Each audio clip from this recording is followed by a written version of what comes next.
Sega.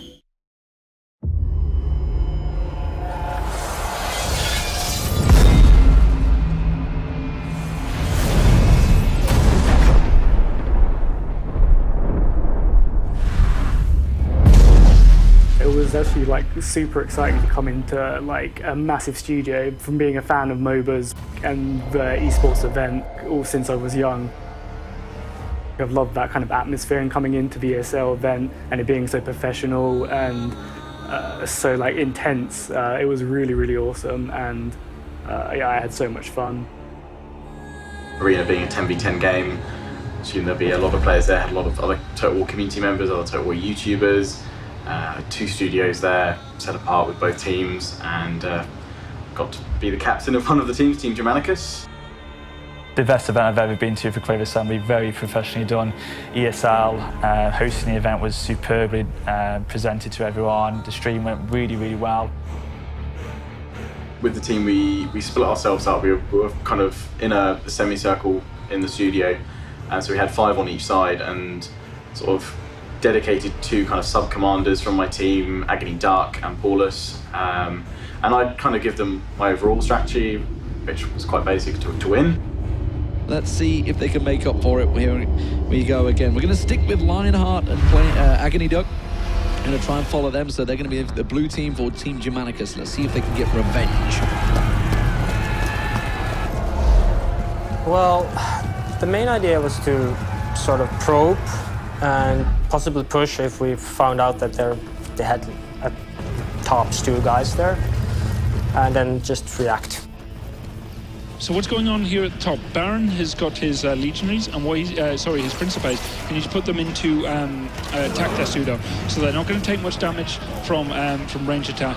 But puts the shield up basically, yeah. You can see that. Block, so they're going to be able to slowly walk forward here.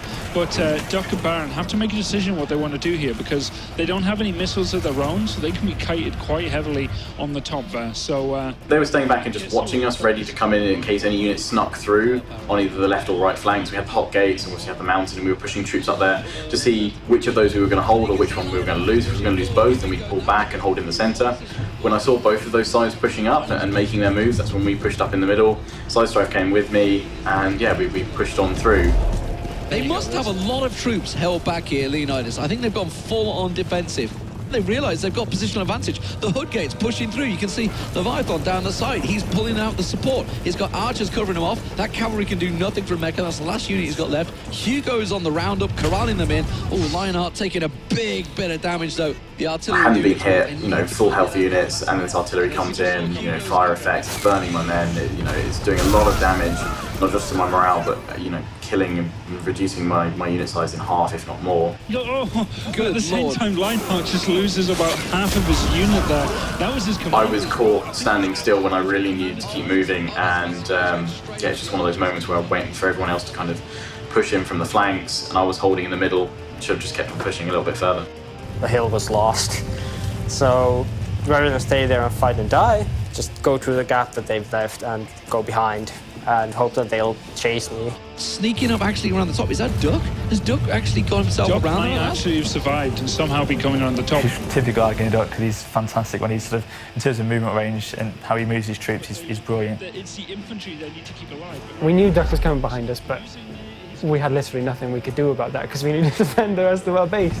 Mecha had somehow managed to slip away with his cavalry, so he was harassing us from the flanks a little bit. I was just trying to get in there because they had some heavy infantry in there, and I was like, well, I've got heavy infantry, I need to get in there now and try and do some damage. I haven't, scored a lot of points in this because I've been holding back. A lot of troops still alive, getting in towards cap radius. This is going to start causing problems, so you can see the player numbers still very, very close. It's down to actually 50 troops difference between the 2 teams, so this is still a very tight fight. It came apparent very quickly that we were starting to lose the base, and the pressure from the enemy was getting quite intense. So we had to abandon our push on the right flank, bring the units down, and try and support, if we could, any defence. This is such a close game. This is a very, very tight fight, that's for sure. Good defensive work from Leonidas, but the question is, have they got enough? And Jesse Cox here, using his hoplites to best effect, and he's just, you were saying, he was going to get surrounded. He's playing with hoplites and... because we all kind of collapsed in to centre base, and there were still a few of the other team's units just wandering around the outside. They weren't that strong, but they were coming back in. And we had all these exposed archer and skirmisher units along the front. And my units, I just slammed, I think, into Jesse Cox, you know, trying to take out some of his infantry and Shermanators as well. And I was just trying to do as much damage to them. That, you know, I was taking some friendly fire as well, because I'm just going to pin these guys down, you know, shoot my units as well, because you're going to kill them. Segura getting around the back there, completely raining down fire.